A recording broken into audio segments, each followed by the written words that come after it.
Oh, this thing just went totally. This thing just went weird on me. It did not do the thing that it was supposed to do with the auto switch. But here, let me see if I can get that commercial up. Here we go.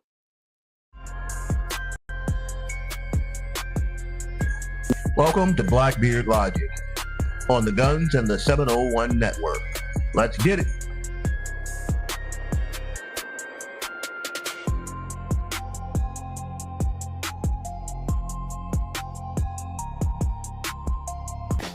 Leon here with BlackBeardLogic. Get out to my truck this morning, and this is what I was dealing with.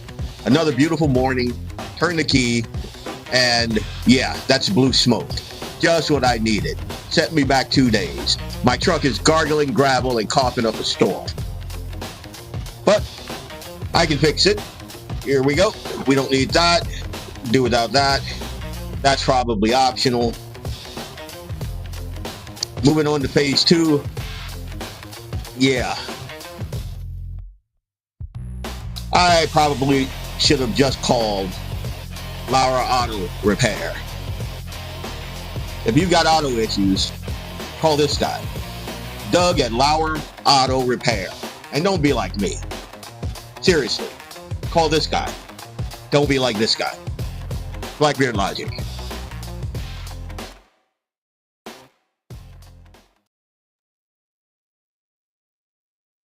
See, that's the way it was supposed to start. But technology being technology, oh, geez. You know what I just realized? Hello, folks. Leon Francis, BlackBeardLogic, Guns and the 701 Network. I just realized how much gray I have in this black beard of mine and how high definition just kind of brings it out. I don't know if you guys can see that, but there's a lot there. So I'm a little, I don't know how I feel about that. Gray hair, I guess, is a sign of wisdom, right? Am I right? Leon Francis, BlackBeardLogic, Guns in the 701 Network. Running a little late. Did not get a speeding ticket, though. So, there you go. Those flock cameras haven't caught up to your boy yet. So, anyway, the big story of the week, and this is kind of an ongoing thing, and if you've been following me on social media, you already know that I'm of two minds on this whole thing.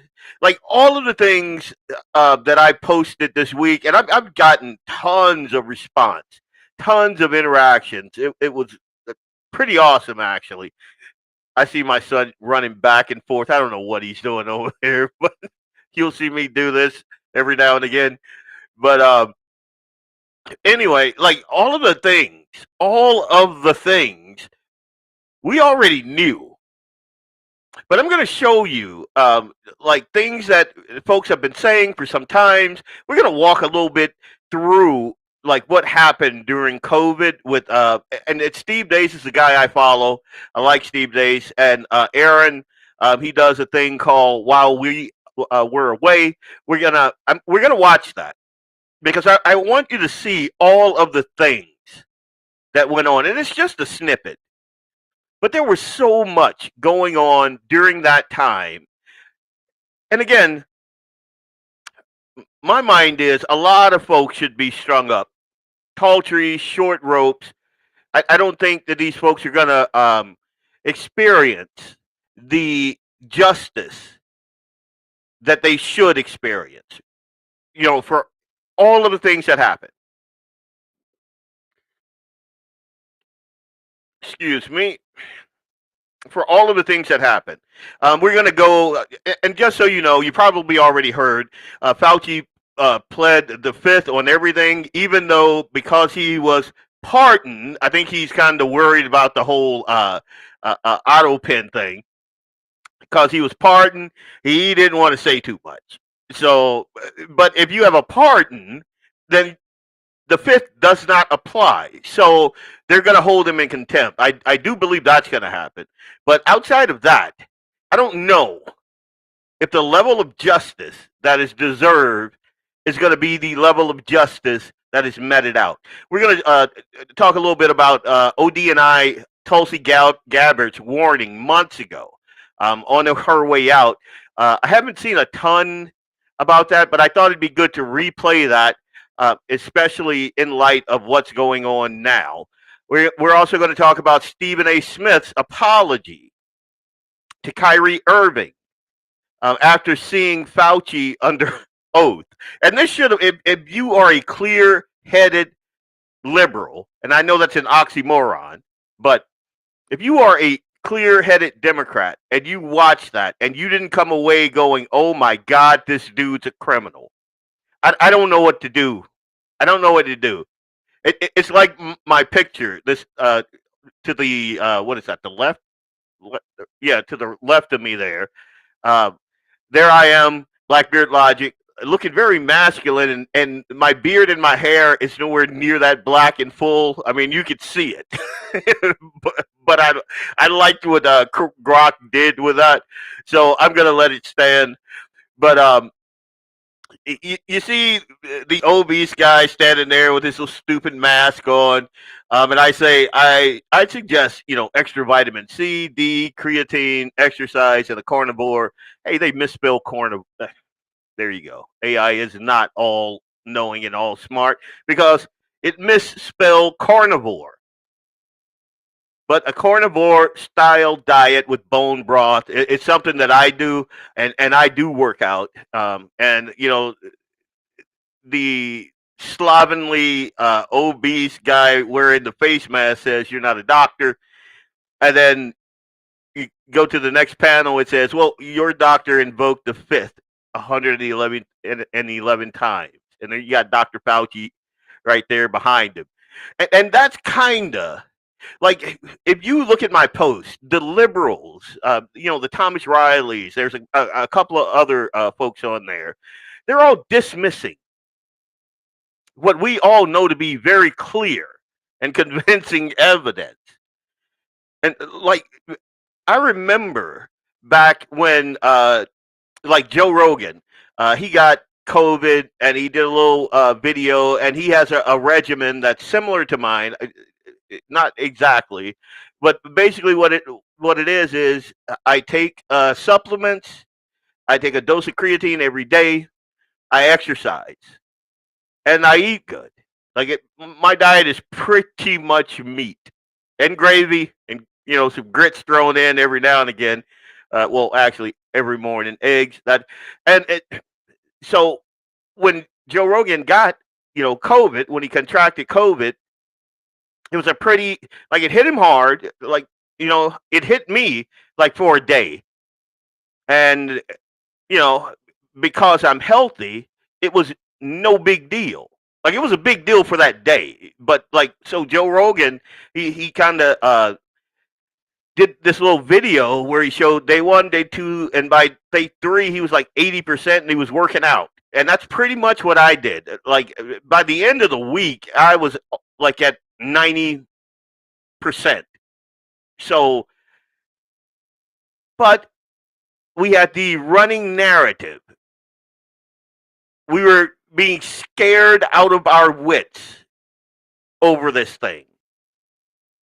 people did actually die. Like folks with comorbidities died, but I don't think they died because um,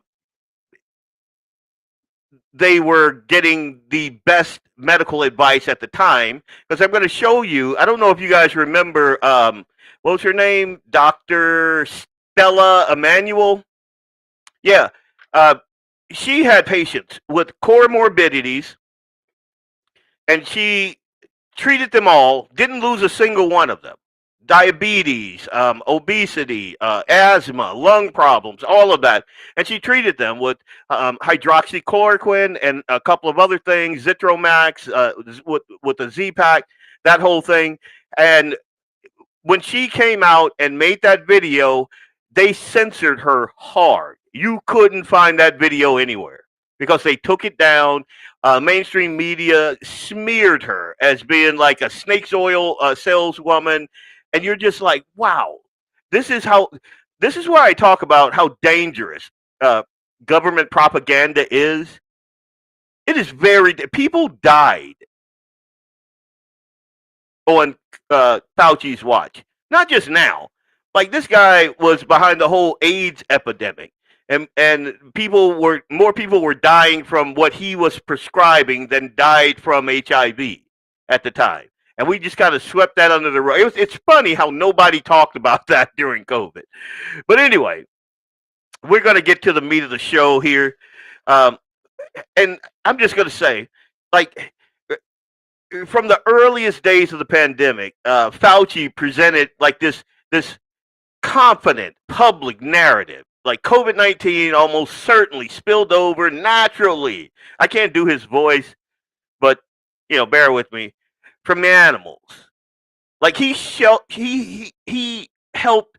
No, he didn't just help shape and amplify papers and statements and that treated the whole laboratory origin as highly improbable or conspiratorial. Like he was out there saying those things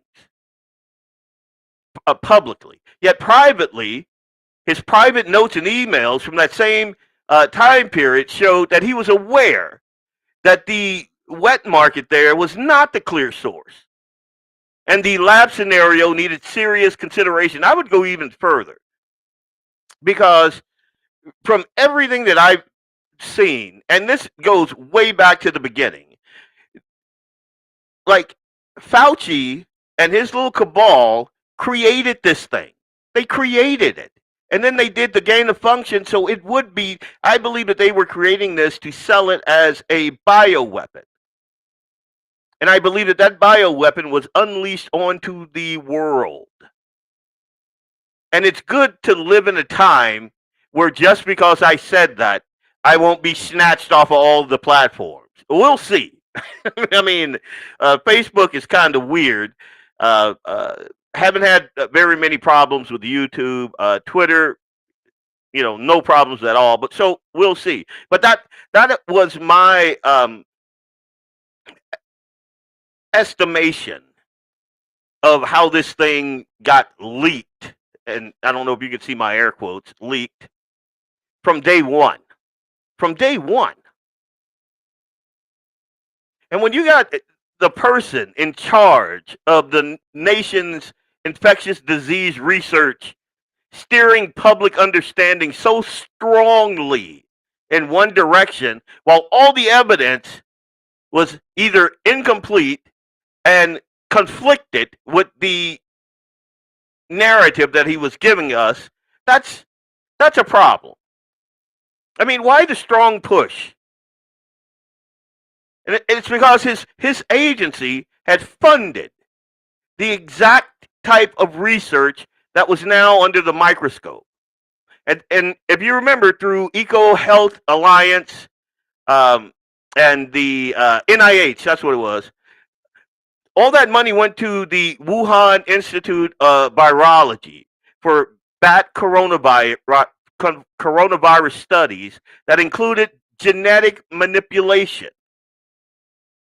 Like, they were doing that thing. And they lied about it.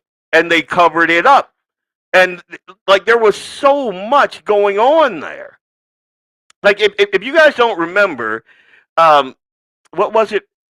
Ralph Barrick's laboratory at the University of North Carolina. It was the world's leading center for reverse genetics techniques on SARS-like viruses. Those methods, creating infectious clones and swapping them, like swapping spike proteins and all of that, gave scientists the ability to engineer coronaviruses with an altered property. And that's like it's like Senator Paul was saying, that is dual use technology. That's what it is. It produces a more dangerous version than you find in nature.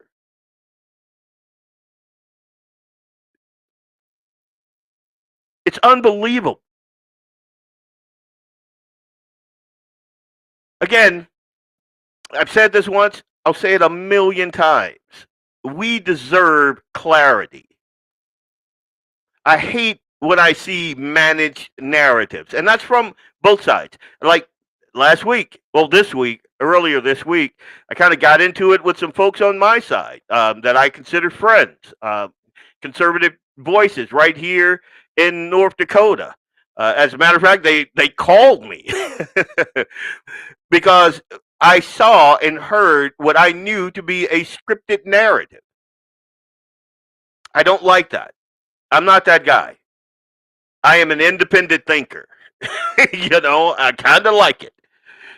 Anyway, let's go. You know what? This is what we're going to do. Let's do we're going to go to commercial first. And when we come back, we'll do the while we were away. Because I just want to kind of lay that down as the foundation for everything we're going to talk about on this show. So, Leon Francis, BlackBeardLogic, Guns in the 701. We're going to go to commercial break. When we come back, we're going to do the While You Were Away segment. And then we're going to break that down and we're going to talk about that. So,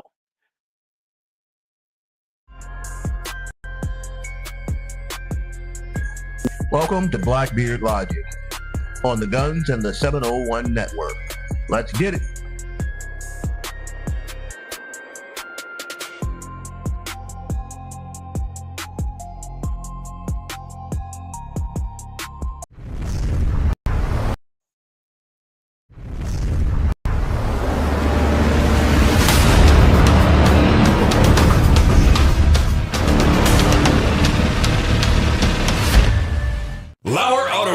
Located at 309 South Washington Street in Bismarck, North Dakota. Give them a call at 701-258-6308. The team of mechanics at Lauer Auto can take care of any problem your vehicle is having. And when you do business with Lauer, you can be assured you're doing business with a pro Second Amendment America First repair shop. There are plenty of other auto repair shops in the Bismarck-Mandan area. But why take a chance at patronizing a shop that might not have your beliefs at heart? Make no mistake. Lauer Auto is your pro-Second Amendment repair shop. When you talk to the guys at Lauer Auto, don't forget to tell them that you heard they are a sponsor of Guns and the 701 and that you appreciate their support of our pro-Second Amendment, pro-North Dakota live stream and podcast. That's Lauer Auto Repair, 701-258-6308. 701-258-6308. Located 309 South Washington Street in Bismarck, North Dakota. When you want it done right, Go where lemons go. Kalen's Auto Service, owned and operated by Kalen and Misty Foss, lifelong locals with over 25 years experience. From modern rides to classic restorations, they can handle it all. Top quality work, fair price, and honest hometown values. Located just one block south of Highway 12 on 6th Avenue West in Lemon. Kalen's Auto Service, serving you with all your auto repair needs. People keep asking if I'm back, and I haven't really had an answer. But now, yeah, I'm thinking I'm back.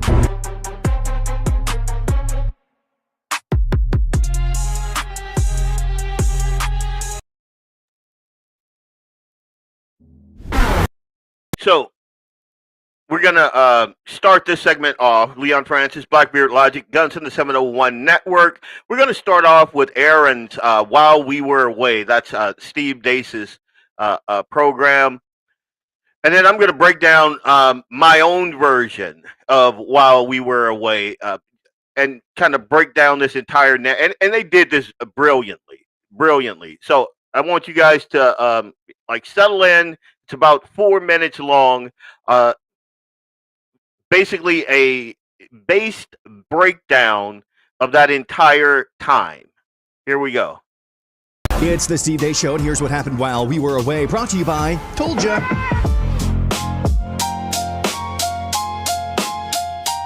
I am very happy to testify before any congressional oversight committee. I have nothing to hide. Therefore, I will invoke my right under the Fifth Amendment of the Constitution to refrain from answering your questions. Dear Diary, March 22nd. Cases continue to soar. 30,000 in USA with 400 deaths. Press is going wild with me. Front page in Washington Post yesterday. An op-ed by Maureen Dowd in New York Times today about me. Put your mask on. You gotta wear. So, just so we're clear, do you guys remember this? Where you had this, I think, 3-year-old kid, and they were trying to force that kid to wear a face mask. A 3-year-old. I didn't want to stop it, but that should piss you off. Like, this kid, clearly, he's like, I don't want this thing on my face. What are you doing? And in this instance, this kid had more common sense than all the grown-ups around him. Because the science. Anyway, here we go. Let's finish this out. I was simply ask you, I mean, is that true? I mean, did you literally lie to your own diary? On the advice of counsel, I respectfully decline to answer based upon my rights under the Fifth Amendment to the Constitution. Dear Diary, I spoke with Bill de Blasio and convinced him, based on what I was saying publicly and my conversation. Look at these idiotic measures right here. Like, this was a real thing. Can you guys see this? How did we allow these people to do this to our kids?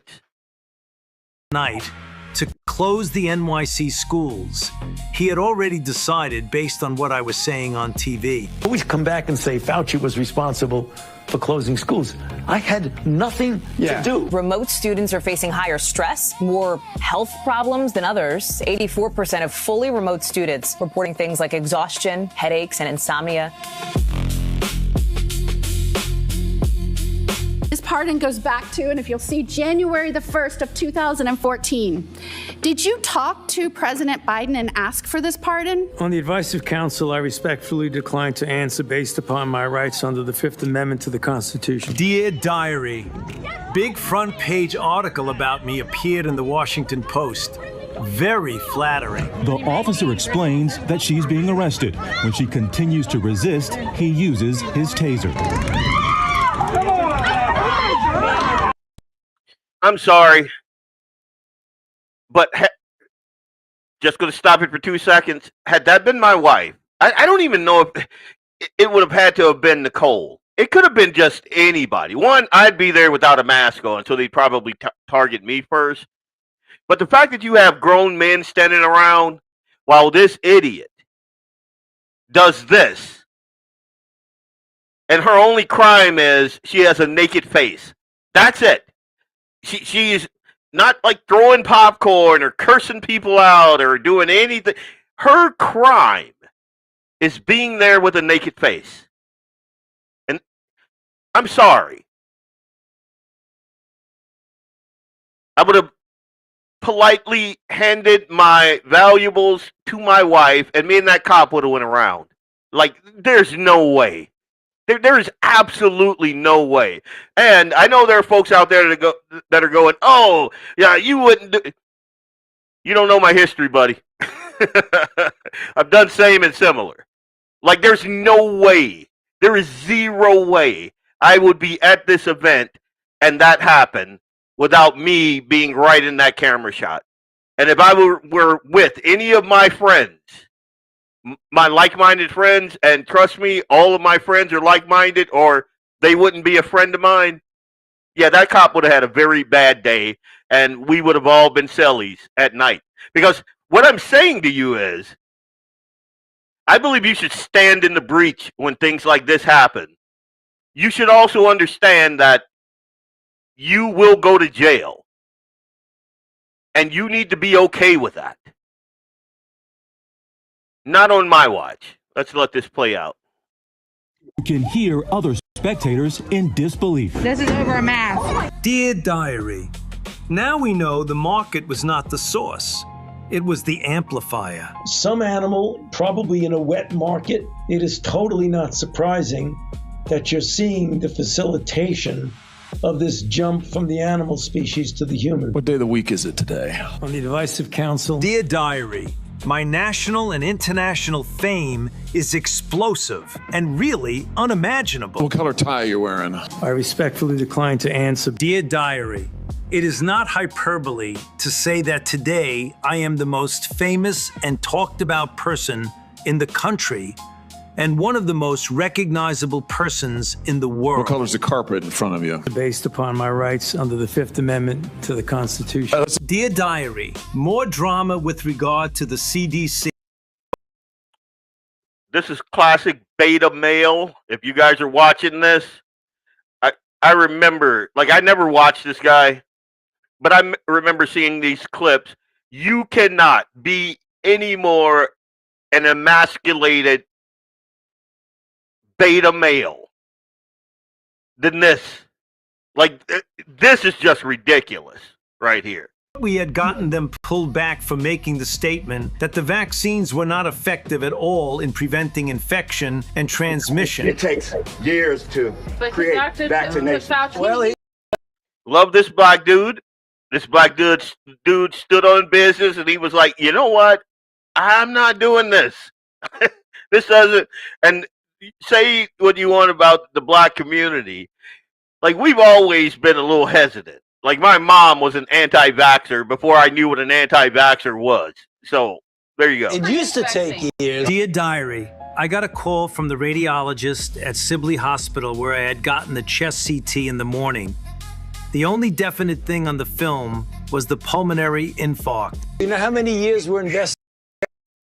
So, just so we're clear, 5 months after this idiot, Dr. Fauci publicly took his shot, he had a heart attack. Bet you didn't know that. In this approach, about 20 years of science. Were you carefully monitoring the safety surveillance systems like VAERS and VSafe that literally were deluged? Can you see the drug adverse event comparison? To ivermectin, 5,000 adverse events. Hydroxychloroquine, 37,000. Flu vaccine, you jump up to 250,000. Then you got dexamethasone. It's about 143,000. Tylenol is 184,000. So there are more adverse events and deaths by Tylenol than by ivermectin and hydroxychloroquine combined times 3. Think about that. Not to mention remdesivir. Look at that. And this is the big one that they were pushing. Look at remdesivir. The adverse events, you got 10,000. The deaths, 2,000. And look at ivermectin.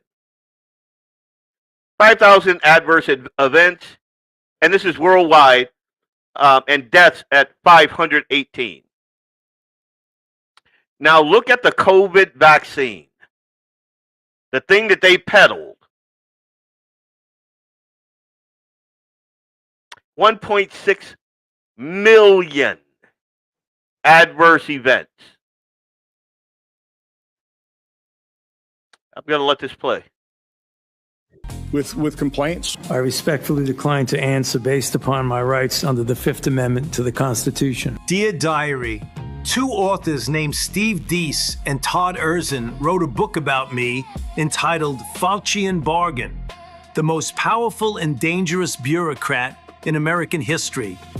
It is a cheap paperback of 179 pages, which I will not even read, but it contains the same sort of nonsense that the other conspiracy theorists have been saying about me.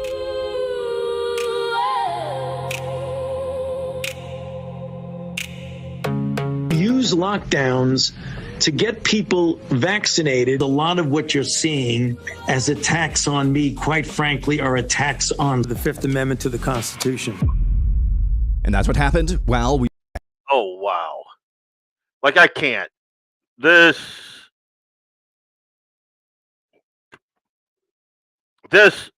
like, it took a lot for me to just, and you saw I couldn't do it. Just to sit through that takes a lot out of a guy. I mean, while we were told to stay home and to trust the experts, to mask the kids, close the schools, silence the question, something fundamental happened. Something fundamental in this country shifted. I mean, I remember they told us that the science was settled, that the scent was dangerous, that one man in a suit elevated to near sainthood on magazine covers, late night stages, that dude held the pure light of truth. I mean, again, we watched that idiot choreograph celebrations of the shot. Cartoon syringes dancing in relentless pressure to comply. We saw kids forced to play instruments through fabric. Faces half hidden, as if the music itself had become a threat. And don't get me started on the hospital rooms that were doing the stupid TikTok dances. Like, nothing infuriates me more than that. One of the reasons why my dad is here with us is because I don't trust those places. A bunch of chuckle nuts that would do that, I don't trust them with my father. I don't. I'm sorry. I'm sorry. I can't do it. That mom tased at her football game for refusing to wear a cloth mask. I was approached maybe twice. Once in East Grand Forks for not wearing a mask in an establishment. I never did. I never did.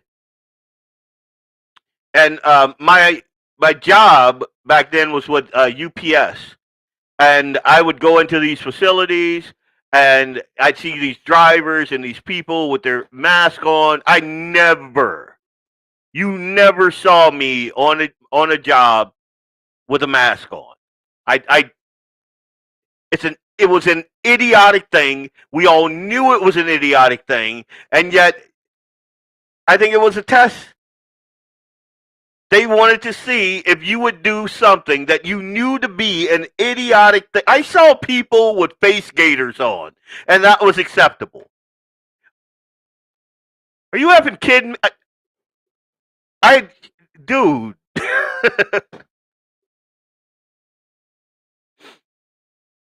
But anyway, we move past that. We finally get the hearings.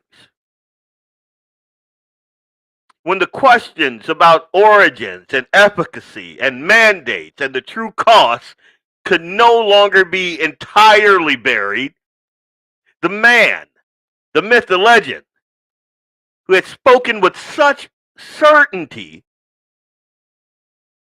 he invoked the fifth? Are you kidding me? This dude is the science. He told us he was the science. We were assured that he was the science.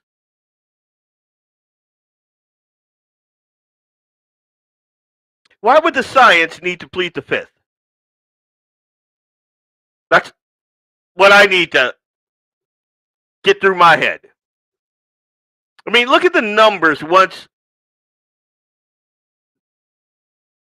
that at one point they just kind of shrugged off. And Steve Deace had them in there, and I stopped it, and I kind of broke them down a little bit.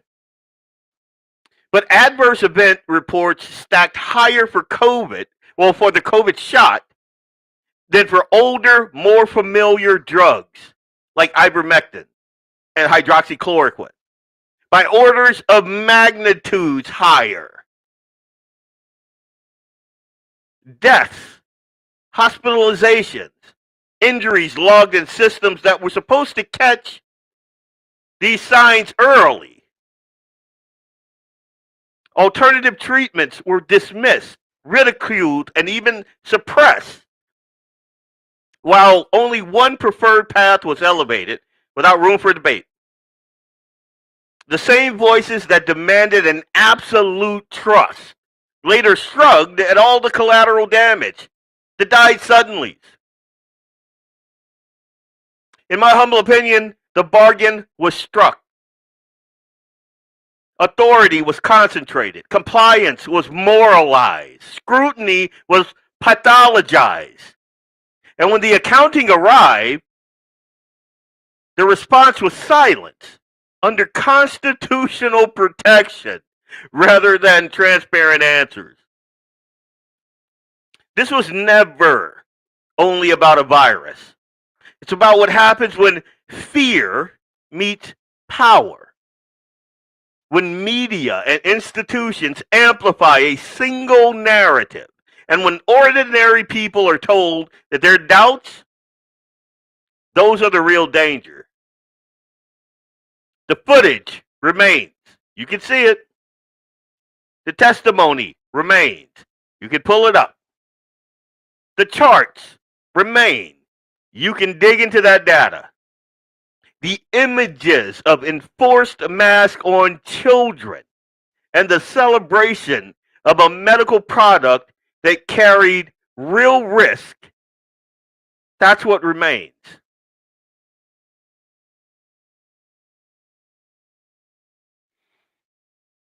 The record is public, guys. The questions have not disappeared simply because the urgency has. If science is to mean anything more than institutional decree, it must withstand examination without reaching for the fifth. That's the ledger we inherited while we were told to look away. Leon Francis, BlackBeardLogic, Guns of the 701. When we come back, we're going to unpack Tulsi Gabbard a couple months ago. Yeah. We're going to look at that. Be right back right after this break. Hey, it's Leon Francis from BlackBeardLogic on the Guns of the 701 Network. I'll be right back after these messages from our sponsors. Stay tuned. Lauer Auto Repair, located at 309 South Washington Street in Bismarck, North Dakota. Give them a call at 701-258-6308. The team of mechanics at Lauer Auto can take care of any problem your vehicle is having. And when you do business with Lauer, you can be assured you're doing business with a pro Second Amendment America First repair shop. There are plenty of other auto repair shops in the Bismarck-Mandan area. But why take a chance at patronizing a shop that might not have your beliefs at heart? Make no mistake. Lauer Auto is your pro Second Amendment repair shop. When you talk to the guys at Lauer Auto, don't forget to tell them that you heard they are a sponsor of Guns and the 701 and that you appreciate their support of our pro Second Amendment, pro North Dakota live stream and podcast. That's Lauer Auto Repair, 701-258-6308. 701-258-6308. Located 309 South Washington Street in Bismarck, North Dakota. I am Leon Francis, and this is BlackBeardLogic. on the Guns and the 701 Network. Let's get it.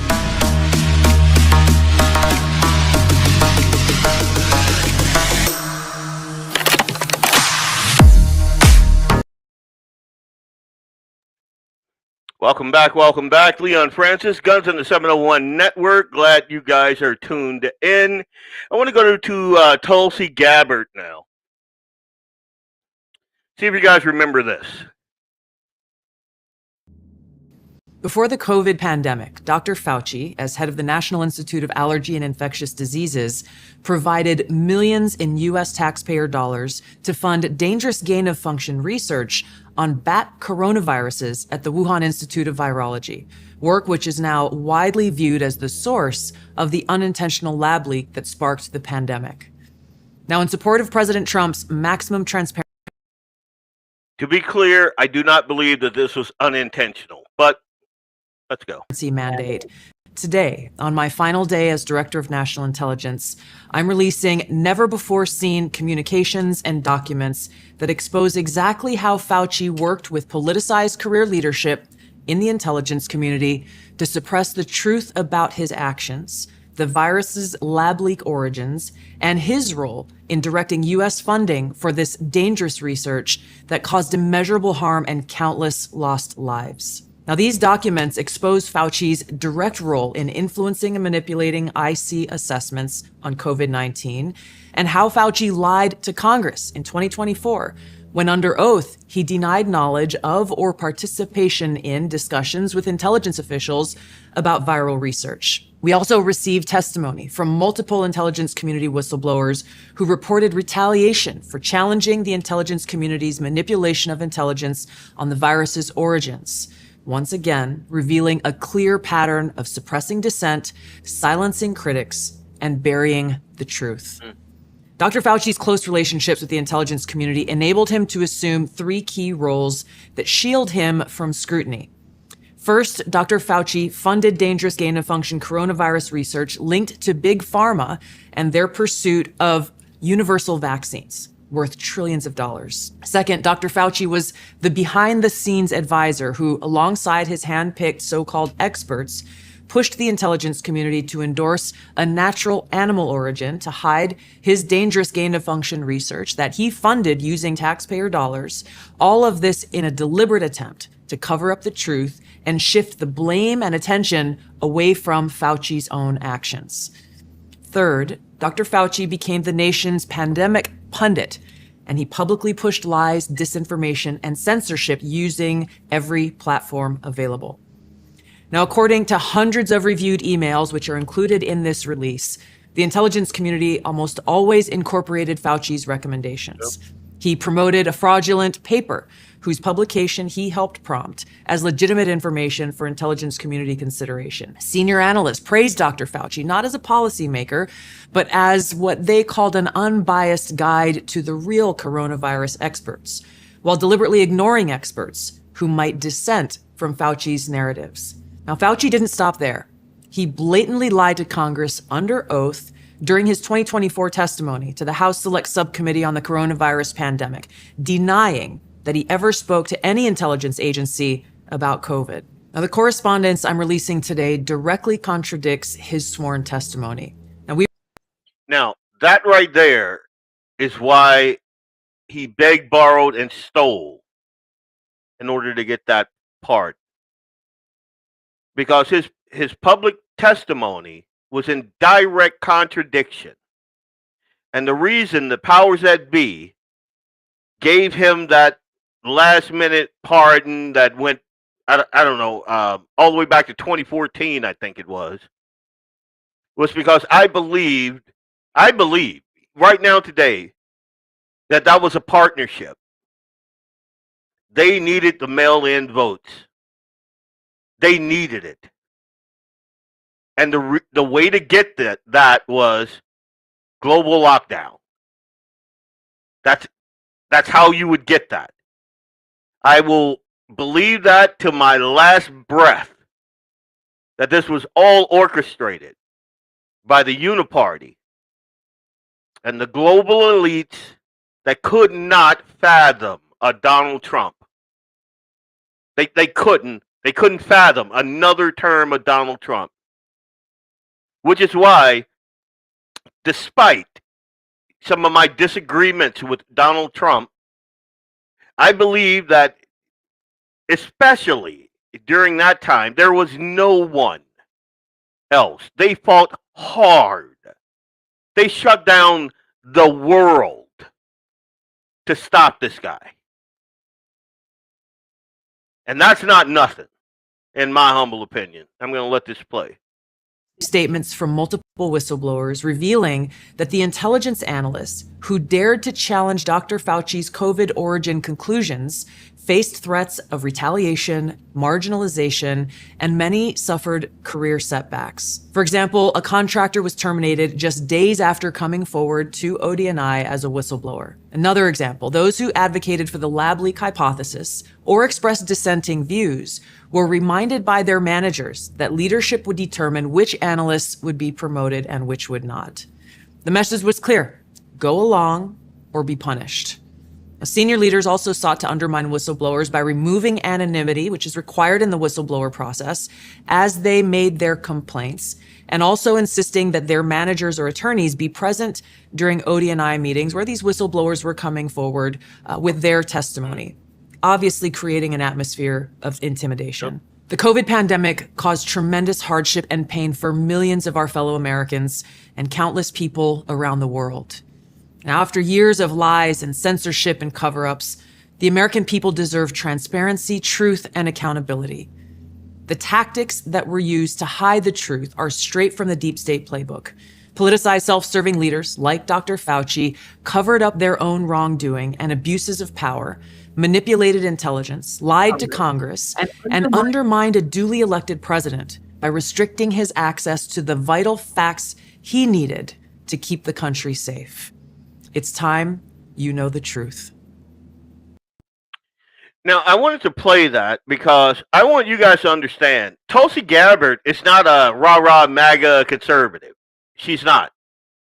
If I had to break down her political ideology, it would be more libertarian, blue dog Democrat with some maha thrown in. That's how I would describe her. So to hear her on her last day as ODNI break this down, and you'll notice that they memory hold this pretty quick, meaning there's some meat on that bone. And given that we know what she laid out there, Fauci's performance before the Senate wasn't just disappointing. To me, it was sickening. That smug arrogance, zero remorse, zero accountability. Sitting there, refusing to answer a single substantive question, invoking the Fifth Amendment more than 100 times, and yet you still got liberals out here shilling for him. That's not the behavior of a public servant who has nothing to hide. That's the behavior of someone who knows the record will not survive open scrutiny. And I got news for you. I think that the powers that be, and that's Republican and Democrat and global, I think that Fauci is secure. I believe that they would take him out before he will ever face any real scrutiny or justice. There's no way they're going to let that dude, because he knows. And I think he knows that he's protected. Tulsi Gabbard, right there, already laid out the core facts with all the declassified documents. American taxpayer dollars through NIH grants and EcoHealth Alliance funded. Let me say that again. They funded the coronavirus research at the Wuhan Institute of Virology. Again, and I've said this before, that Chinese guy that they murked, that came out at the beginning of this thing and said, wait, this isn't our research, this is America. And they murked that dude.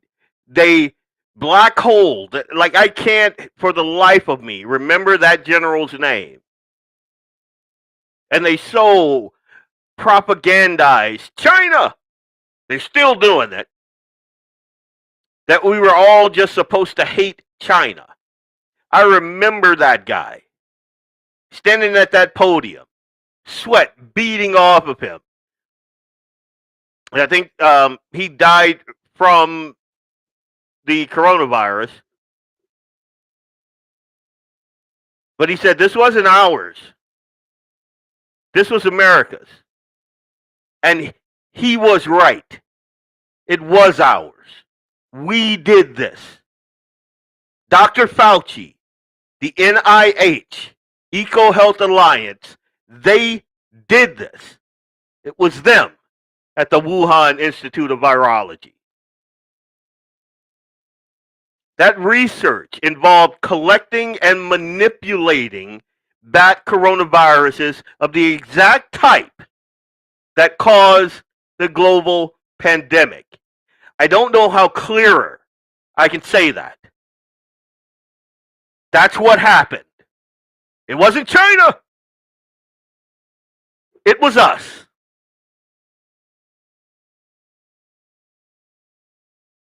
Fauci and his people caused this global pandemic. They did it, not China. Whether you call it gain of function or not, and I know he likes to throw those word games around, the money went there from us. The experiments happened there. The first known cases happened there. And even more damaging, those same documents show Fauci and his circle, they weren't like passive observers. They actively engaged with the intelligence community as assessments of the virus's origin. And all of our early concerns about a possible lab leak incident were sidelined.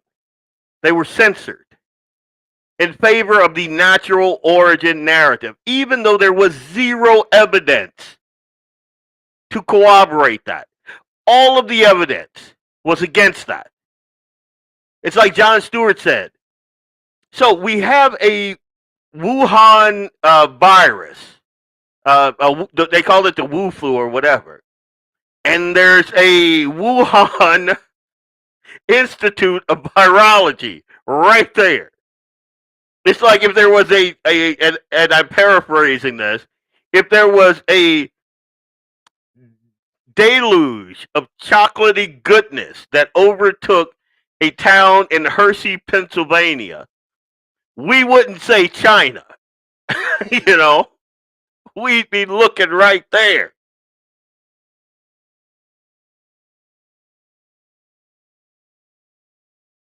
We were told that the lab leak theory was a conspiracy. The science was settled. Now we know, without a shadow of a doubt, that none of that was true. Tulsi Gabbard is right. We paid for that research. We did. I did. You did. We paid the price in lives, livelihoods, lost years, tax money. And we're still denied a full accounting. It's like I said, my mom passed 2 years ago from a turbo virus because the job she worked forced her basically to get a vaccine. I'm pissed. I'm pissed.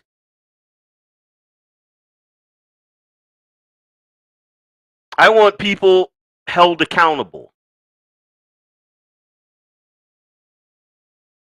And I don't think we ever will be. I don't think that the people that did this to us are going to be held accountable.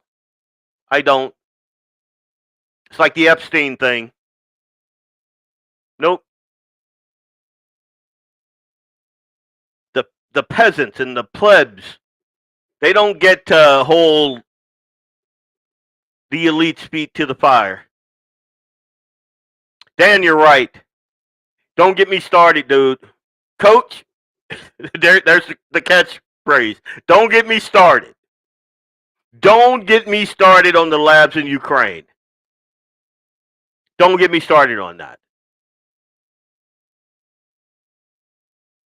Like, there is very little that comes out of our government, even with Trump at the top, that I believe. We're constantly being lied to. My own party and their talking heads, their controlled opposition. Like I said last week, they're running a narrative. And we stay in line like good little sheep. Can't vote for the Democrats. They're crazy. They are crazy. Too late. You did. Yeah, I see that, Coach. But I'll mention that Ukraine thing. Just in case you didn't know, we had like 27 labs there that Russia was trying to get to, while we were being fed a stupid, backwards, bullshit narrative about, I'm sorry. We were being fed this narrative that Russia was kicking babies and slapping grandmas and all, and Ukraine was this pristine virgin just trying to live her life, and then Russia. And our hatred of Russia was supposed to be a mask, be a veil against the crap that was going on there and the actual historical thing that was going on there. And I don't talk about that enough. And I don't know why. But like all of this information that I had and have on, like, I don't know, the coronavirus and mask and all of the data centers and all of, I know the same and similar things about what happened in Ukraine. Like, why don't we think that the fact that on video, Biden openly coerced the Ukrainian government to stop investigating Burisma, proudly says this on video, national media. Nothing happened. But they impeached Trump when he goes, hey, wait a minute, we need to look into this. Impeach? Like, are you kidding me right now? The two-party system is the illusion of a choice. 100%. I wasn't taking the show there. But the comments are coming in. Dude, you don't want to get me started. I could go all day. Like, I could start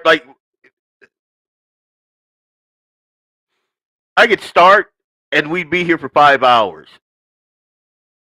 And I'd share my screen and just pull up data.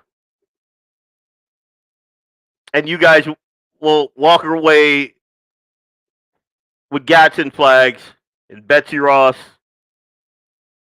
firearms. Because I got to tell you, one of the reasons why I'm out in the middle of nowhere, because I see it. I have seen it. Been seeing it. Is why you catch me on one of my off days and Republicans get no cover, dude. No cover. Because I understand the play. Yep, Justin. Machiavelli, you kind of misspelled that, but I got you. I got you, brother. I understand exactly what you're talking about. We're being conned, have been, for a very long time. Everything's a con. Nothing is what it seems to be.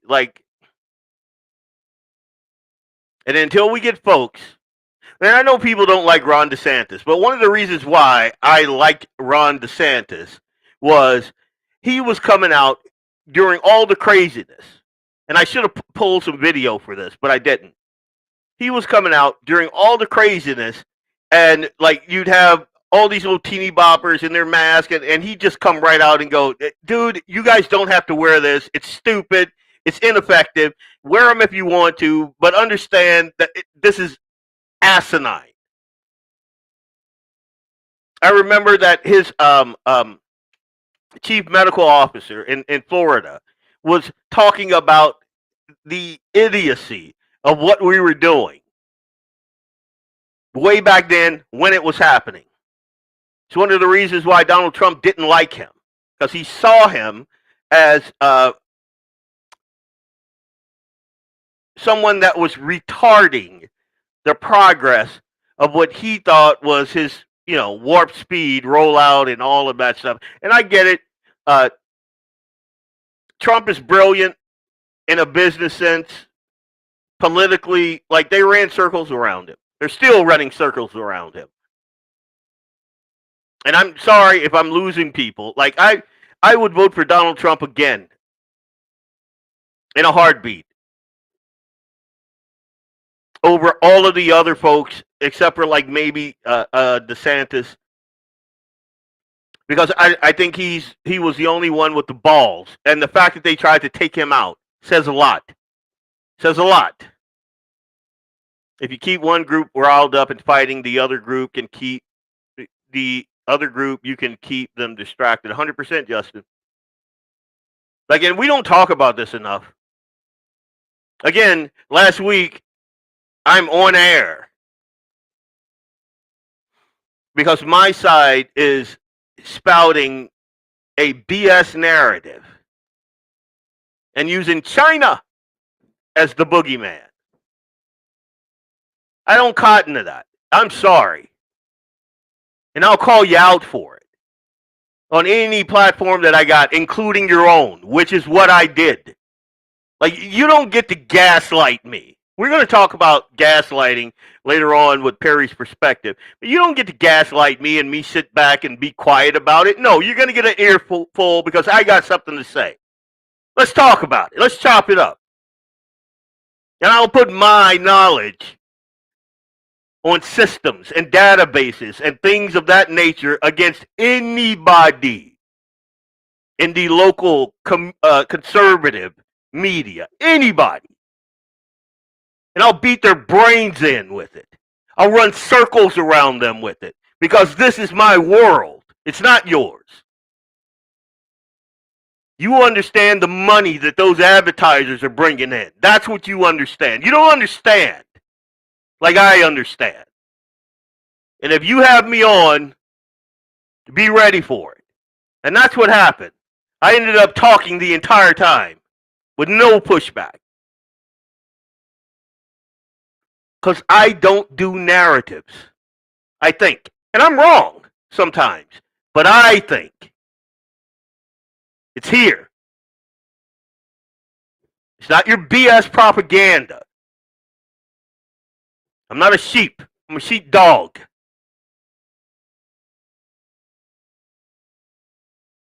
And most of my friends are the same way. It's the reason why out of all my friends, none of us are 100% on 100% of things. And that's the way it should be.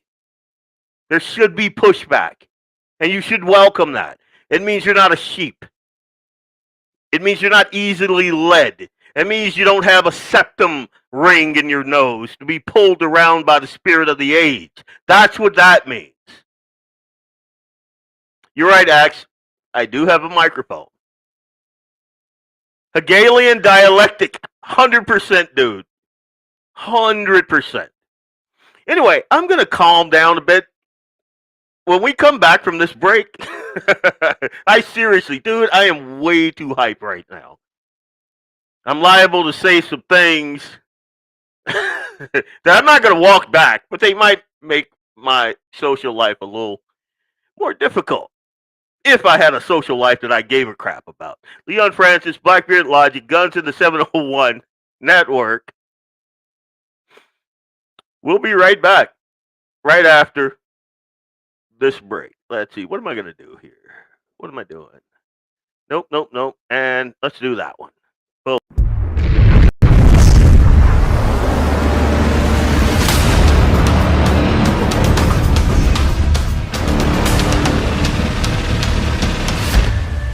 Lauer Auto Repair, located at 309 South Washington Street in Bismarck, North Dakota. Give them a call at 701-258-6308. The team of mechanics at Lauer Auto can take care of any problem your vehicle is having. And when you do business with Lauer, you can be assured you're doing business with a pro Second Amendment America First repair shop. There are plenty of other auto repair shops in the Bismarck-Mandan area. But why take a chance at patronizing a shop that might not have your beliefs at heart? Make no mistake. Lauer Auto is your pro Second Amendment repair shop. When you talk to the guys at Lauer Auto, don't forget to tell them that you heard they are a sponsor of Guns and the 701 and that you appreciate their support of our pro Second Amendment, pro North Dakota live stream and podcast. That's Lauer Auto Repair, 701-258-6308. 701-258-6308. Located 309 South Washington Street in Bismarck, North Dakota. When you want it done right, Go where lemons go. Kalen's Auto Service, owned and operated by Kalen and Misty Foss, lifelong locals with over 25 years experience. From modern rides to classic restorations, they can handle it all. Top quality work, fair price, and honest hometown values. Located just one block south of Highway 12 on 6th Avenue West in Lemon. Kalen's Auto Service, serving you with all your auto repair needs. For the best gun gear for every and any situation, Little Angry Man Arms LLC has you covered. Top-notch guns from top-name brands like Winchester, Glock, Sig Sauer, and Ruger to essential extras from Magpul's, Streamlight, Hollow, Sun Optics, and more. Little Angry Man Arms LLC have everything to make your shooting adventures a success. Visit littleangrymanarms.com today and gear up for your next big hunt, competition, or home defense. Don't miss out on our exclusive deals. Little Angry Man Arms LLC, based in Trail City, South Dakota, your ultimate hunting partner. At Horton Laser Craft, we believe in the power of personalization. Whether it's a cherished memory, a special occasion, or a unique gift, our custom laser engraving brings your vision to life. Our expert craftsmen and state-of-the-art technology ensure every piece is a work of art. From personalized decor to one-of-a-kind keepsakes, Horton Lasercraft makes every moment unforgettable. Horton Lasercraft is owned and operated by a local veteran and his wife located near Thunderhawk, South Dakota. They provide custom laser products at a reasonable price, and their turnaround time is fast and efficient. Custom board cutting, glassware, decanter sets, mugs, assorted stainless steel jewelry, assorted tags, decor, custom acrylic nightlights, and much, much more. Call them up at 605-545-7535. Horton Lasercraft, where memories are engraved.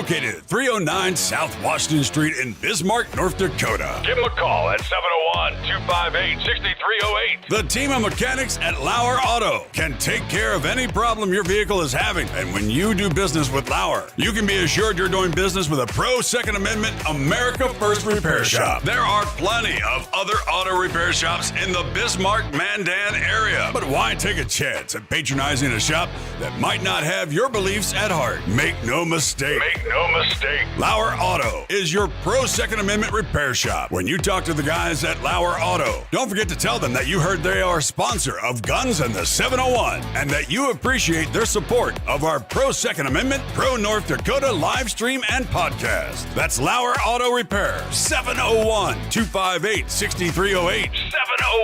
701-258-6308. Located 309 South Washington Street in Bismarck, North Dakota. When you want it done right, Go. There were others.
Testing.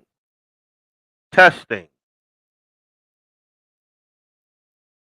Testing. Testing 1, 2, 3. Testing 1, 2, 3.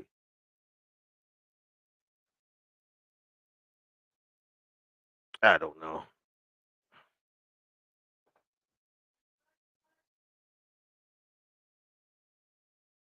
So I'm just going to go on. Some people say that they can hear me. Some folks say they can't. I'm good now. Now we can. Okay, good deal. I was going to go through the comments, but I've already lost a bunch of time now. So I'm going to just kind of move on. Thanks, guys. Thanks for helping a brother out there. I needed to cool off a little bit anyway. Good deal, Lynette, Justin, Perry. Perry, I got something for you. At the back end of the show, we're gonna kind of break down your perspective. I thought it was spot on. Now I'm kind of running a little behind, so I'm just gonna get to this Stephen A. Smith clip. I want you to listen to it, and then I'm gonna kind of break it down. Like Stephen, this guy, I go back and forth. I see him though as a guy who, without his ideological spin, who kind of has his own mind and thinks outside of the narrative. Now, like he never did. Like when we play this, you'll see what I'm talking about. Like when we needed strong voices like his, he went along with the narrative. I'm glad that, like, in hindsight, he's apologizing and all of that in hindsight. But when we needed strong, influential voices, they were all silent. And as you can see, the people with the most to lose were the most used. But there were a handful of actual men with gravitas that stood up to the narrative. Here we go. We're going to play Steven here. Had the courage to say, bump that. I'm going to start it over. There were others who had the courage to say, bump that. And one of those people at the forefront was Kyrie Irving. I bring his name up because I had my issues with him from a leadership standpoint. Never as a player, because he's sensational. But with him, in terms of leadership. And I didn't look at it as being courageous. I looked at it as being selfish. And I watched Dr. Fauci on Capitol Hill yesterday. And the person I thought about most was Kyrie Irving. Kyrie Irving stood out in my mind because of the heat that he was taking. And how folks were piling on because that was just the latest transgression in their eyes that he was committing and subjecting the public to. He refused the vaccine. New York City's mandate made him ineligible for home games. And he linked his stance to people losing jobs over vaccine mandates. In my opinion, particularly hindsight-wise, it didn't make him stubborn or selfish. It made him brave for his willingness to stand up and say, nah, I'm not doing that.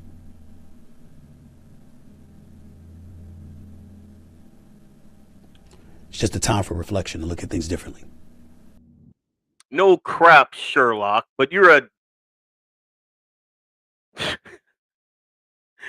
He's $1 short and an hour and a half past late. You know, and again, I applaud him. I mean, he saw Fauci on the stand and he was like, same as any sane person, like, what the hell is going on here type deal. And I want to be clear. He went after Kyrie hard. Like, I remember, I had to stop listening to him because that's all he did. All he did. Like, everybody was on this COVID bandwagon. And you got to understand, Kyrie didn't just sit out a few games. He made one of the most expensive personal stands any athlete has ever taken. In that 2021 to 22 season, New York City required the COVID vaccine for arena access. Kyrie refused that. And he believed that it was his right to decide what went into his body. You know, my body, my right, that sort of thing. That decision cost him every single home game with the Brooklyn Nets. He forfeited roughly $11.5 million in game checks in that year alone. And on top of that, he walked away from a $100 million contract extension. So in total, more than $100 million left on the table because he would not comply. And you see the Johnny-come-latelys with the "I will not comply" and blah blah blah. No, these are people, and there's a couple more. I'm gonna briefly touch on them too. There were some folks that stood in the breach and said, "No, I'm not going to comply," when it was actually uncomfortable to not comply. Like, I didn't comply, but it's because I'm ornery. You know, I have a fear of needles. I don't put any type of vaccine in my body. I just don't. I'd rather I don't trust the medical. I'm one of those guys. I'm a Southern black curmudgeon. I'm salty. That's me. These guys had actual millions of dollars on the line, and they didn't comply. Me, I just look at a thing and I go, yeah, I'm not doing that. I mean, I also knew that, you know, UPS could not replace me easily. Like, I had the whole region. I was a network administrator for. So I had that in my back pocket. But even if I didn't, like, I'm not doing that. Hard no. And at the time, people like Stephen A. Smith was calling folks like Kyrie Irving selfish. He said he's putting himself above the team and the fans. Yeah, I don't know if I was offered $100 million, you know, I might take it because I know my wife and my kid and my dad would be on Easy Street, and you know I'd be strumming harps and you know doing all that good stuff. You know I wouldn't care. $100 million. Even knowing what I know right now, if they offered me that, and I know all of the data and all of the things, $100 million would set my wife and kid and my dad up. I'd do it. I mean, who needs a curmudgeon-y old salty Southern dude walking around mumbling to himself and yelling about the man and big government and Gadsden flags? Like, who needs all of that crap? They can they can live life on Easy Street. Nick's ear will get a break every now and again, you know? So anyway, let me get back to it. So you got Steven here. Years later, in hindsight, after watching Dr. Fauci testify on Capitol Hill, he changed his mind. He said the person he thought about most was Kyrie. And again, if you remember that time, Kyrie Irving lived rent-free in Stephen A. Smith's head. Like, it was that bad. It's like the WNBA with what's his name? Somebody help me out here. The guy on the Blaze, black guy. He was Kansas City. What is his name? I'll think of it in a minute here. But it's like the WNBA and that guy.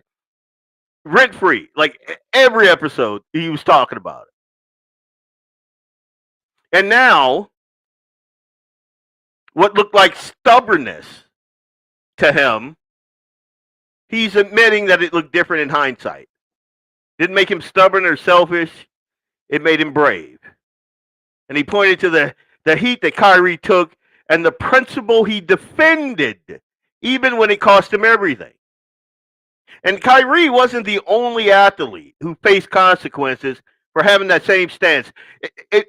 The scale of his sacrifice is what stands out. Because if you remember Andrew Wiggins of the Golden State Warriors, he faced a nearly identical situation under San Francisco's mandate. He risked losing more than half of his $31 million salary if he missed the home games. Jason Whitlock, you're right, Perry. Spot on as always. Jason Whitlock, like the WNBA lives rent free, and Angel Reese, like I don't think that there's been an episode of Whitlock's where he does not mention the WNBA and or Angel Reese. Like not a single thing. And he hates the WNBA, but he's always talking about it. But anyway, Wiggins, he eventually got the vaccine. And what he said later was that the only real options were to get the shot or forfeit all that money. He chose to play. What is the most sad about this is it took to this week and not looking into it over this past year. What is wrong with people? Yeah, you're right. But there's been people, like I have been one of those people that have been talking about it since the thing, since it happened. Steve Deace is another. That's one of the reasons why I listen to it. One of the reasons why I stopped listening to Ben Shapiro is because he was so wishy-washy on it. And I couldn't, like, when the thing is hard, I'm looking for hard men who stand in the breach and say, yeah, I'm not going to do this. To me, that's a thought leader. What? Caitlin Clark. Yeah, you're right. Eli with the save. He said, Caitlin Clark. Yeah, you're right. So let me get through this list. Novak, I can't pronounce that dude's last name. He took a different path. He's a tennis guy. He refused the vaccine. He was deported from Australia. He missed the entire 2022 Australian Open. He publicly said he was willing to miss all the majors, including the French, rather than comply, calling it the price I'm willing to pay. That cost him millions in prize money. It cost him ranking points. It cost him a clear shot at cementing his place as the greatest of all time, just in pure numbers. And his stance was principle over titles. And then you had the folks in the NFL. Unvaccinated players face stricter protocols. Like if you remember Cole Beasley of the Buffalo Bills, he racked up $100,000 in cumulative fines for the protocol violations of his. And we all remember Aaron Rodgers. He dealt with all those fines, missed time after contracting COVID, and he lost sponsorship. They didn't, like, the thing that humans have known since the beginning of human thought is natural immunity is the best. And we allowed that little worm, that rat, that weasel, Fauci, to make us stop using our critical thinking skills and bow to the propaganda. That, to me, is scary. And that was a test. Much like the test that we're going through with the flock cameras and the Orwellian surveillance thing that they've been rolling out for multiple of years. And again, with the flock thing, and 2 seconds on this, I remember me and Nicole in Kansas City. So this was 20-some years ago, maybe. Because we were living in Kansas City. And I remember being on Darla J's show talking about, because the KCPD were going to sit and have these ALPRs, these automatic license plate readers, car mounted. And they were just going to sit there, and every car that went by, they could gather the license plate of dozens and dozens of cars. They didn't even have to be sitting still, just driving by. And they sold it as being able to crack down on folks that had suspended licenses, or like all of the normal talking points. And I was on Darla J's, I forget, KMBZ. That's what it was, the station there. And I was saying what I'm saying right now. That is unconstitutional. When everybody else was saying, oh, it's fine, I was saying Fourth Amendment violations way back then. I don't change. And I like people that have that type of integrity, because we are right now being propagandized with the data centers and the flock cameras and oh, it's China. We got to beat China. That's what they're telling you. Oh, what are you, Chinese? Well, you getting paid by Qi? You getting paid in yen? That's what they're saying. Even right here in North Dakota, on our airwaves, our conservative airwaves, that's what they're telling you. Oh, the guy that's funding this is a Chinese operative out of Shanghai. You know, Shanghai is in China. You know, that's what they're telling us right now. We're supposed to go, oh, my bad. Fourth Amendment. What the hell is that? We got to beat China. We're smarter than this. That's what I'm saying. Jonathan Isaac of the Orlando Magic, he was vocal about remaining unvaccinated on principle. Florida had no arena mandate, so he never faced the same paycheck deductions. But what sets Kyrie apart is he held the line for an entire season of home games. He lost out on massive contract opportunities. So whether you agreed with his decision or not, the financial weight of what he gave up for his integrity, that should count for something. That's hard to ignore. He put principle ahead of a fortune. And Stephen A. Smith's late acknowledgement of bravery, alongside the quieter examples of Wiggins, Dojovic, and others. Hey, I said it. I probably butchered it, but shows how this conversation has shifted now. And that shift is a good thing, because we're about to get propagandized hard.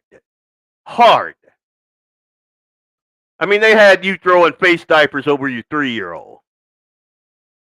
They had you telling on your neighbors when they were going to the beach or having a get-together.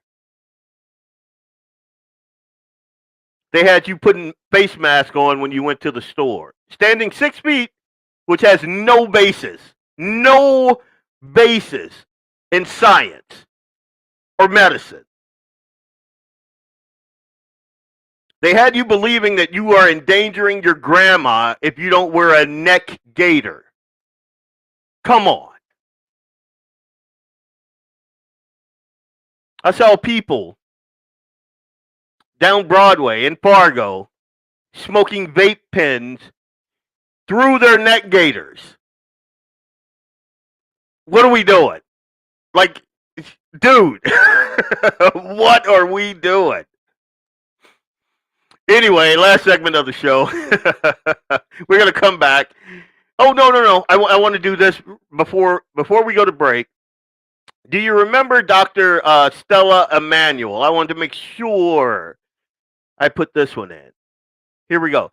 Do you remember what they did to this lady? To these medications. I'm here because I have personally treated over 350 patients with COVID. Patients that have diabetes, patients that have high blood pressure, patients that have asthma, old people. I think my oldest patient is 92, 87-year-olds. And the result has been the same. I put them on hydroxychloroquine, I put them on zinc, I put them on Zitromax, and they are all well. For the past few months, I've taken care of over 350 patients. We've not lost one. Not a diabetic, not a somebody with high blood pressure, not somebody with asthma, not an old person. We've not lost one patient. And on top of that, I've put myself, my staff, and many doctors that I know on hydroxychloroquine for prevention, because by the very mechanism of action, it works early and as a prophylaxis. We see patients, 10 to 15 COVID patients every day. We used to this. Now, I don't want you to forget about what they did to Dr. Stella, because I remember the mainstream media calling her a reptile handler, a voodoo practicer. If you don't remember, in 2020, she was a frontline physician, and she stood before the cameras and reported that what she was seeing in her own clinic. More than 350 COVID patients. And mind you, can you see my air? Hang on. Dr. Fauci, these are air quotes here, guys. Dr. Fauci never saw a single patient. Never saw a single patient. And at this time, at the time of that taping, she had seen more than 350 COVID patients, and she had treated them with hydroxychloroquine, zinc, and azithromycin, and she didn't have a single death, not one death. Real results from an actual doctor actually treating people. And for speaking that truth, all of the platforms locked her out. They labeled her misinformation. They shut her down. And this is the real danger of censoring dissenting voices. When authorities and tech companies decide which observations are allowed, the science stops being about search for the truth. It becomes enforced dogma, and a lot of people get rich. All of the early signals, they all get buried. Honest debate dies. Patients lose options they might have needed to survive. I remember when it was all the rage for the respirators. And I remember when the frontline doctors were saying, don't do that. You were basically cooking them from the inside out. But then you never heard anything else. Even though they shut those voices down, they were killing people with the respirators.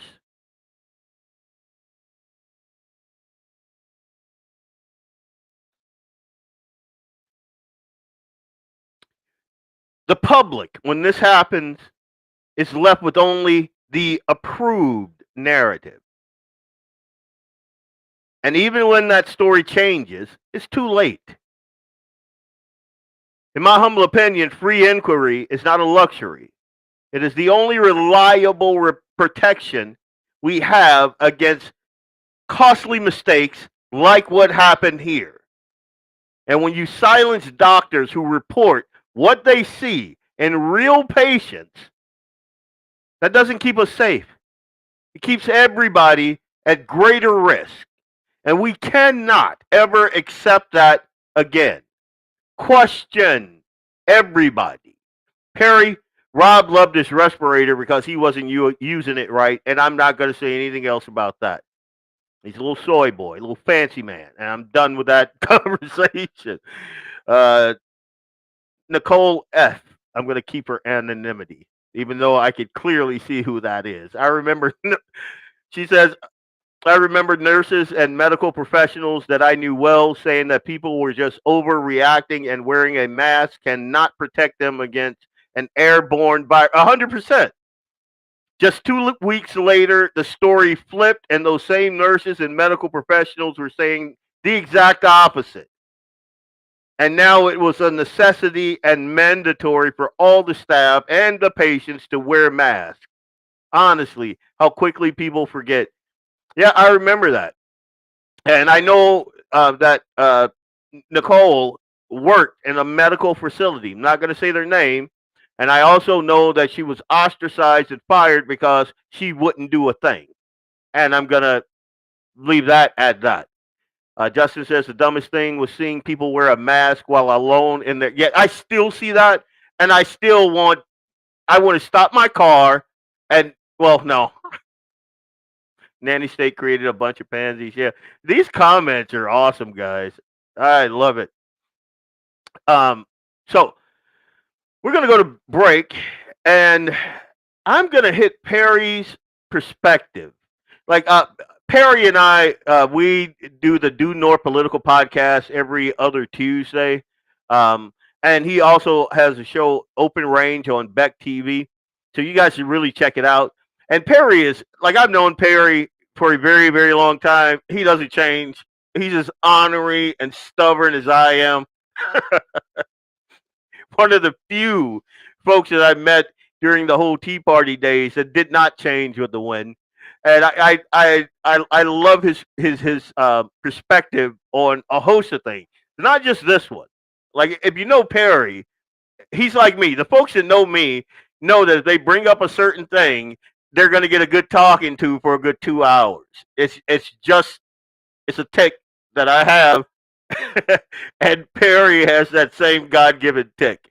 So we're going to dig into Perry's perspective on the other side of this break. Okay, let's go. I am Leon Francis of BlackBeardLogic on the Guns and the 701 Network. Let's get it.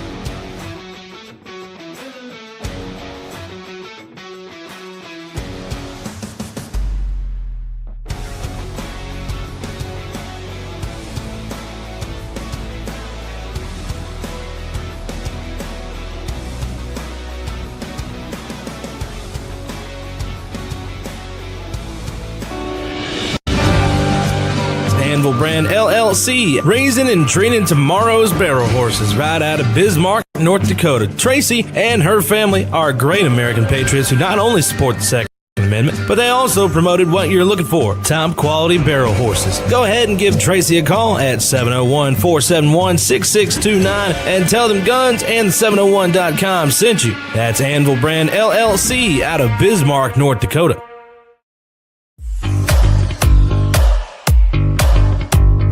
At Horton Laser Craft, we believe in the power of personalization.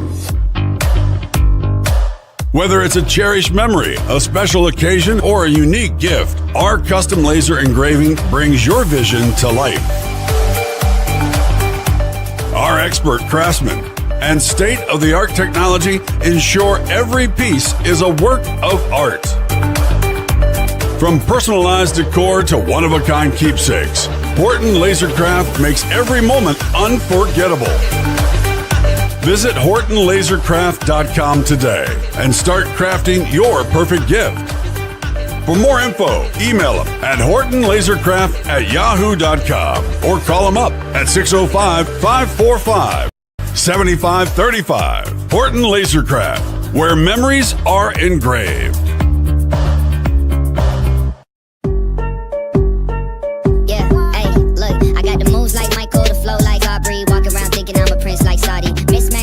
T-shirts tucked in, know my worth, can't tell me nothing. White Nikes, albino, pink hop, my stilo, head to the top, bottom line is a motto. Welcome back. It's Leon Francis with BlackBeardLogic on the Guns and the 701 Network. Let's get it. Perry. No, you started too quick. What are you doing? So, Leon Francis, BlackBeardLogic, Guns and the 701 Network. This is the last segment, and I'm gonna unpack Perry's perspective, and I'm gonna wait. I want to see what he thinks about my analysis of his analysis. So we're gonna do this, and here we go. Perry's perspective. Welcome to the last segment of tonight's show. I'm Perry Schumacher, and I usually end the show, at least for the last several months, with Perry's perspective. Last week, I mentioned P.T. Barnum's line that a sucker is born every minute. The flip side is that millions of Americans don't take kindly to being played for fools. Gaslighting does not go just in one direction. It works like a two-sided coin. One side covers up the crime, and just as upsetting, the other side pretends to want to fix it. In both cases, the intellectually honest among us, who I include me and Mike, end up getting played for suckers. Right now, that coin is being flipped at the American public from every direction. Corruption runs through every level of government, federal, state, and local, and the gaslighting meant to hide it has become constant and overwhelming. It's pushed by the politicians we elect, by those we count on to expose the wrongdoing, and by the institutions we're told will finally hold people accountable. Newsrooms of every size play an integral part. We're living through a systemic deception on a nuclear scale. At the state level, Minnesota and California stand out. Stories of fraud are out in the open for anyone willing to look. So is the blatant unwillingness to actually stop it. At the federal level, especially since President Trump won in 2016, the interference has been exposed over and over. Federal agencies worked to keep critical information from reaching him, set him up, and aided his opponents. Intelligence was slow-walked or buried. It is deliberate interference of a duly elected presidency, of which much has been documented, with even more still buried, still awaiting sunlight. This past week, we learned more. President Trump declassified information showing that Chinese actors compromised or acquired 220 million American voter registration records, names, addresses, and party affiliations from multiple states. The largest known breach in U.S. election data history. This should have been a 5-alarm fire, national security story. Instead, NBC, ABC, and CBS refused to cover his speech. Those same networks spent years aggressively pushing the Russian collusion narrative, the COVID origins cover-up, and the claim of 51 intelligence officials that Hunter Biden's laptop was Russian disinformation. Selected coverage, selected outrage, but constant gaslighting in real time. We were told by the networks there was nothing to see. 220 million voter records taken by a foreign adversary with skin in the game, but our elections are supposedly fine. Corruption and fraud exist everywhere we look, except in elections. They're as secure as Fort Knox. As Merle Haggard said, you're walking on the fighting side of me with this continual insulting of my intelligence. When corruption and fraud get in the water table, it gets into everything, including elections. Only a fool would think elections are the only thing that remain untouched. When citizens challenge voter fraud and irregularities in court before an election, the judge says you don't have standing. After the election, they say it's too late. Which one is it? Flip a coin. If full truth ever comes out, the entire free and fair election house of cards collapses. That's why the gaslighting never stops. 81 million votes? Yeah, sure. A president can give a primetime address about massive Chinese election influence, and a week later, it's like it never happened. It is a complete dog and pony show. He could just have well been talking into the wind. Yada, yada, yada. Talk, talk, talk. So what? Any action of consequence is a pipe dream. Each side of the coin gets a speech, but the same people stay protected and nothing fundamentally changes. The only thing we can count on is that status quo will continue. Gaslighting injected straight into our veins. The pilot light stays lit, awaiting the next sucker. Those of us who see the game being played know the Chinese didn't acquire those 220 million records just to send birthday cards. Flip the gaslight coin, heads or tails, either way we lose. Evidence be damned. Well, I gotta say, when he's right, dude. And he's right. We've had this conversation, and I agree. A sucker is born every minute. And the folks that are running this country, the Uniparty, they've decided that number is the entire adult population of the United States of America. Like, Perry's right. Gaslighting isn't some one-way street where the powerful lie to you and then go home. It's a two-sided coin. One side covers up the crime. The other side pretends it desperately wants to fix it. both sides require you to sit there like an idiot and nod along while they insult your intelligence in real time, which is one of the reasons why I don't hold out a lot of hope for these trials. I mean, what do these guys actually do? When have they ever tied teeth to something big?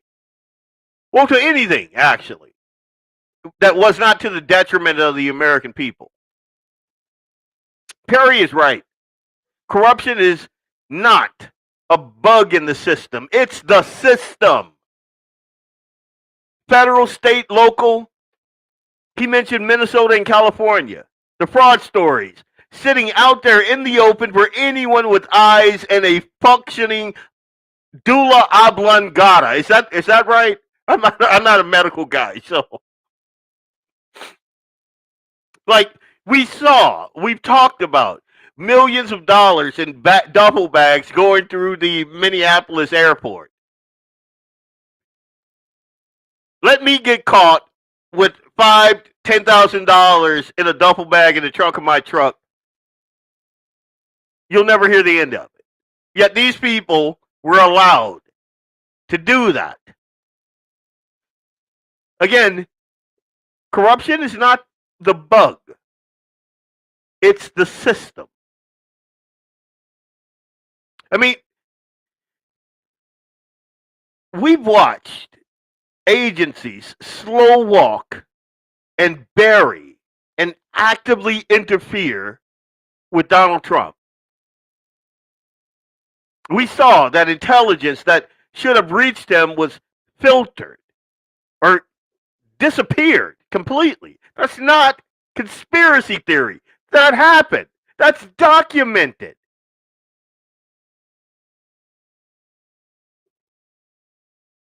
And what he said about Donald Trump, which should have been like worldwide news, he declassified that information showing Chinese actors who apparently just wanted to get, I don't know, cooking recipes from the 220 million American voters. They just wanted to call you up and go, hey, how's the weather? You know, that's not a big deal. The major news networks, they couldn't be bothered. They're like, oh, it's just misinformation. Don't. That's because it challenged the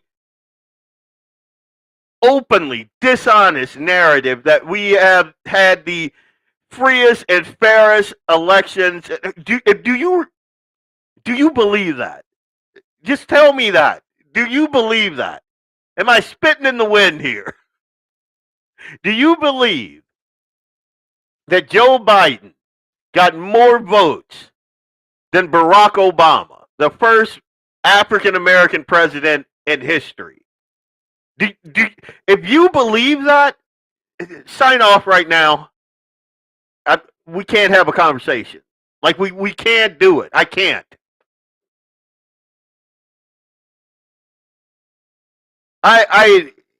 It boggles my. I'm happy whenever I hear people like Perry just kind of go. And the reason I like that, because I know that common sense isn't just dead. Do you guys believe the 51? Where's my camera? 51 intelligence officials who told you Hunter Biden's laptop was Russian disinformation. Do you believe that? Do you remember one of my first Facebook strikes from that era was simply posting pictures from that laptop, and it was labeled disinformation. Pulled down immediately. Selective coverage, like Perry said. Selective outrage, like he said.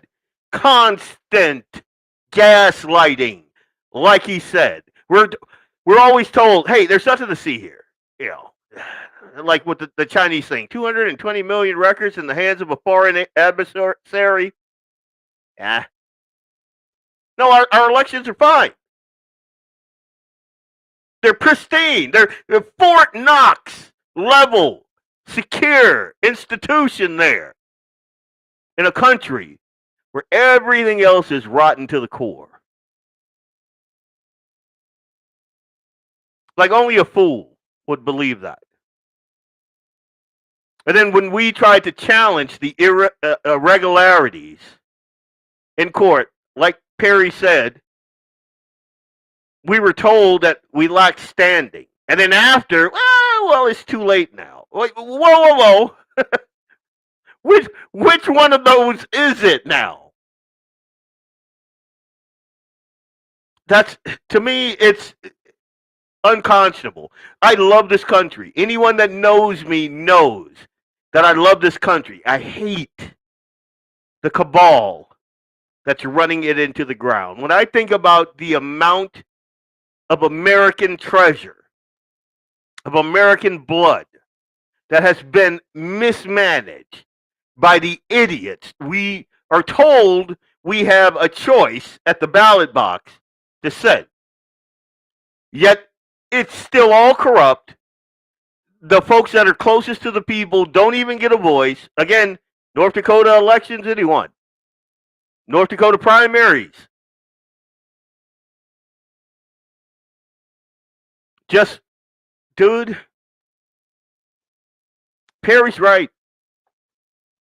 It pisses me off. It gets my blood pressure up, but he's right. His perspective is spot on. He's not wrong. He's describing reality. And reality doesn't really care about your preferred narrative, in my humble opinion. You guys should really check out Perry Schumacher, Open Range. I can't remember the date, but I know that for Due North Political Podcast, we do that every other Tuesday. So this Tuesday, no, but the following Tuesday, I think we're on because we just wrapped one up. I'm going to be chopping up clips from that. It was a really good show, really funny. Justin, I think he had the bit of the night. It was pretty cool, pretty awesome. Yep. Oh, Justin, I was getting put in FaceTube jail for posting screenshots that I took on it. Yeah. All of that. Anyway, I'm getting right up to that 2-hour mark, so I want to leave you guys with basically this is going to be funny because I can't leave the show with all piss and vinegar. I can't do that. I love you guys too much for that. So what I'm going to do is good night. God bless. Leon Francis, BlackBeardLogic, Guns in the 701 Network. Stay tuned to all of my social media because I'm going to be chopping up a bunch of different videos. I'm going to be trying out new content. Follow Due North Political Podcast. Perry is building a little network over there, so they have like sports and different things over there. I like this local thing. I love the Guns in the 701 because you got a bunch of local guys. We're talking about things from like our perspective locally. Like I'm not a guy from Maine talking about, save the whale, save that snail. I'm not that guy. I've said this before. I'm a coon ass from Louisiana who relocated to North Dakota, found a home here, love it here, and I'm talking from my experience as a black guy born and raised in Louisiana, Catahoula Parish, transplant to North Dakota, conservative, have been for a very long time, Christian conservative. That's my worldview, and that's what I give you guys. And then you have Clay, and then we had Jamie, who is a really good friend of mine. Love that dude. That dude is, I've told him this before. He's the most northern boy I've ever met. He's awesome, dude. But anyway, so I love it when folks like Clay and folks like Perry put together these networks of local folks who all have something to say. Like again, drop a topic, I could go for 2 hours. Perry's the same way. Clay's the same way. Don't get, like, you get somebody like Clay. He's one of those data guys. He can pull the statutes like out of thin air and on guns and Second Amendment issue, hunting, all of that stuff. Top tier. Then we got David, and he's the shooting expert. Like, he does the long range shooting competition, 1,000 yards, hold my beer type guy. I love that. And then on Perry's side, he's got those two sports guys. I cannot remember the name of their show, but they're entertaining as all get out. I love watching them. And then you have Due North Political Podcast, and then you have Open Range on Beck and all of that. I love all of that. So if you see me on my social media, share something, and I would highly encourage, this is something, again, something that Perry put in my noodle. We all like things. Like, we go on social media and we like them. I like the likes, but I love the shares. So if you see my content, if you see any of this content, share it so other people see it and we get the word out. We're not all automatons. And I said this on Tuesday's show, even if you don't agree, put your spin on top of it. Say, and I do this all the time with Inforum and KVLY, WDAY, AM 1100. I'll post a clip. I'll share a clip from those guys. I did this with Hannon and Jay Thomas just the other week. A clip of what they actually said from their website. I'll share it, and then I'll just put my commentary right on top of it. And so you guys should do the same. Yeah, I agree with Leon. Oh, Leon is wrong on this. Oh, what is this chuckle nut talking about? That sort of thing. That way the conversation gets out there, more folks are in the know, more folks are in the conversation, and we don't have, like, what was it, 20% of North Dakotans voting in an election. Come on, guys. We need this. Anyway, I'm done on my soapbox. I'm done. God bless. This is the Feel Good Friday clip, and I will see you next week.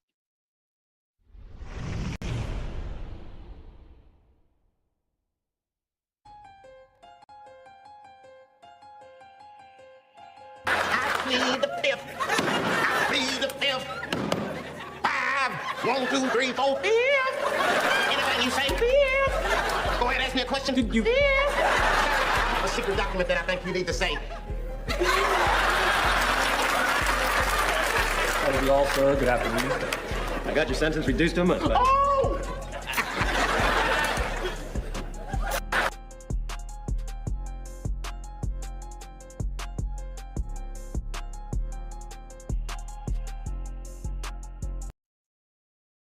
Good night.